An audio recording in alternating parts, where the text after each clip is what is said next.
Alright, welcome back to the Supercoach Nuff channel. In this video, we're going to look at the NRL Fantasy, NRL Sportsdeck, and NRL Mixer sides after round 25 of the 2023 NRL season. So, as you can see, we'll start with NRL Fantasy, and a great week. Any week we get 1,000 points is great. So, 1,010, which was the top 10,000 for the round and has pushed us up inside the top 12k. So we might be an outside chance of our top 10k finish, which would be nice. Particularly considering I probably don't put as much focus on this as I do on the Supercoach, um, and definitely need to rethink my style of play in this format. Definitely learned some lessons this year with actually having to pay attention on it, given that I've videoed it and published it for the world to see. But onwards and upwards. But we'll have a look at the team. Just scrolling down. Damien Cook with the 86. That's a massive return from him. Just in time for his buy, unfortunately. But, that's fine. We'll take the points when we can get them. Tohu Harris with 69 points was an awesome return as well. Cam Murray with the 52. And Isaiah with 57. Solid. We'll take that. Big man Fafita with the 68. Awesome. Dan Russell, we had to sort of play, although we could have perhaps done a little shuffle and got 2 more points out of Harry Graham, but 25, we'll take that. Sean Johnson was Nathan Cleary was our captain, which was obviously the right pick out of the two, but we could have got Cookie involved and got a few more points.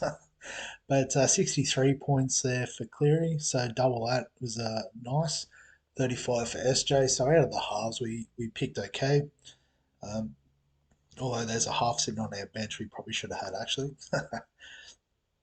um, Joey Manu with the 53 and Ruben Garrick with the 39. Yeah, and I see the ambulance symbol now. I thought he pulled up okay after that hit, but obviously not. Well, that might change some plans. Kalen Ponga with a 59, awesome. Kurazin 38, solid as ever. And CNK with a 32.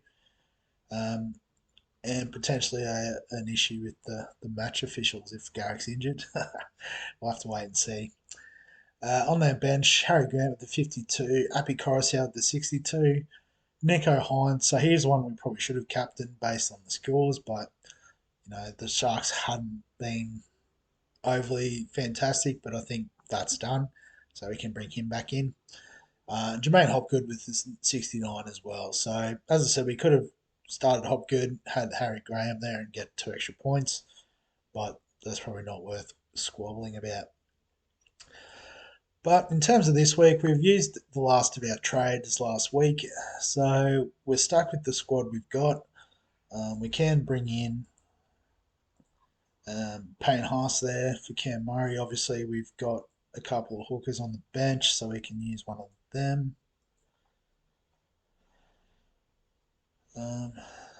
And so it might just be easier to slide him down. Well, I've got to redo it every time. So I guess we are relying on one of Graham or Tafare to play this week to get us 17. And that might be even more stressful if Ruben Garrick is out. We might need both of them. So I'll have to follow up with the Ruben Garrick situation and see what's what. But in terms of the captaincy, vice captaincy this week, I think Nico Hines against the Knights we might leave out of the conversation. So we're probably down to Cleary against Para on Thursday night, or Sean Johnson against the Dragons. So might just leave it. I guess, my initial thought is, well, the Dragons would be easier than Parramatta, but Parramatta, I think, now that their season has slipped away, they've sort of taken their foot off the gas a little bit. Obviously, Mitch Moses missing doesn't help them. So I back Cleary in at Bluebet Stadium to have a big one. So I'm pretty happy with the way the team's set up there. It's already saved. Obviously, we've got no trades. So yeah, we'll move on. The sports deck team, I should go back to the actual page. So another 1,000 plus score. Dropped 6 in the ranks though, so I don't know if we'll get the top 100 here. That was the goal, and it's slightly slipping away. But you can see Cook scored well again. Tino with a 52, Joe Tarpany with a 63. Harry Edwards with a 49 would have actually been very useful. So you probably notice I've got one trade up the top here. I did initially have Brian Tyro as my last trade in, then got the news he was out, and so I reversed the trade, brought Avarillo back in. But if I had left the trade, I would have actually got Harry's 49 instead of Jake's 29. So I could have got 20 extra points, but that's all right. Olaquatu with a 41 was good. Tohu Harris with 71 was massive. He's been really good the last couple of weeks since the bye. Just as I'd predicted. Just give myself a little rap there. Obviously, again, the captaincy call was wrong. We should have had Hines in there. But SJ and Cleary. Joey Manu with a 56. Kiraz with a 46. Dan Russell, 31, we've already talked about. So I think we talked about all these guys. Avarillo, 29, that's fine. And yeah, so I guess this week, I think the play is to bring in Tyre, assuming he is available and fit. That was our trade initially.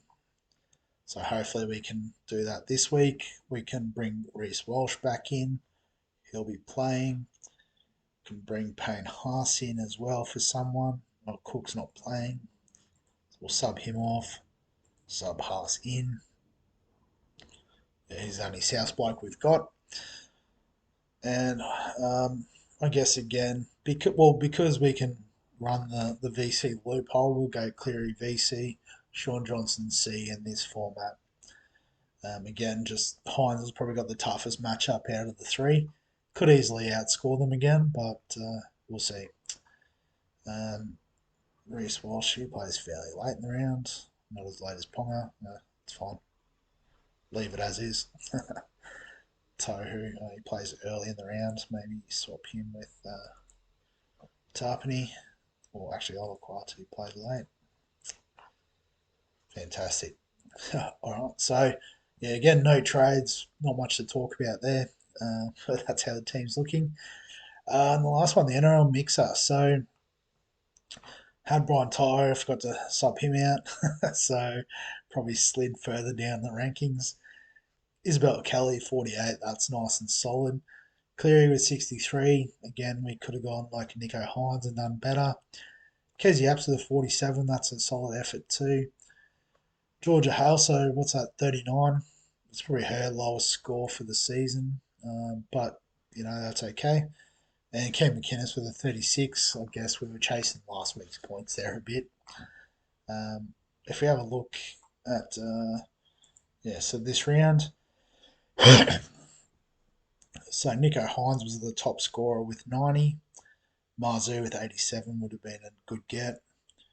Damien Cook, 86. Let's see, Manzelman from the Cowboys, so an 80. So she's been scoring well, I think, from memory.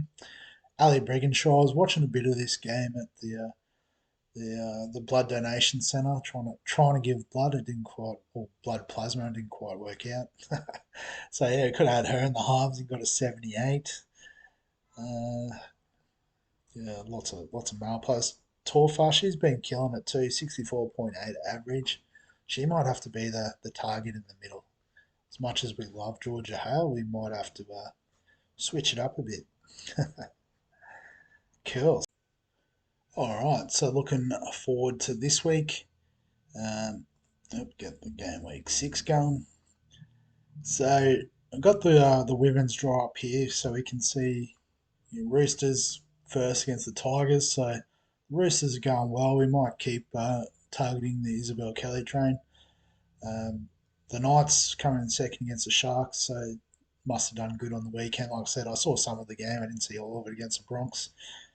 And the Eels on the bottom, although they are playing the Cowboys, so I've been sort of looking at players playing against the Eels, and generally they score quite well. So we might even have a look at that.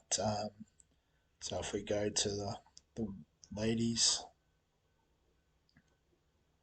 that are playing. Go by total points, perhaps. So yeah, so I guess we can go with Isabel Kelly in the centres. Um, let's get on the Manzelman train against the Eels. Might be able to get over for a try and do a bit there. And then after that, what do we got? Maybe Tamika Upton playing for the Knights. Been scoring okay. So if we go like that, what's happened to Georgia Howe? I didn't see her on that list either. She must have slipped. Oh no, there. So actually, we've got the two mids there. Maybe we go one of them. We'll keep the faith. Keep Georgia Howe there. So we want an edge player, a halfback, and a wing fullback. So in terms of the halves, need males. I think we'll go Cleary again and back him in. I think this is his week. What do we want? Edge, forward. So we could always just go for feeder as the easy, comfortable option.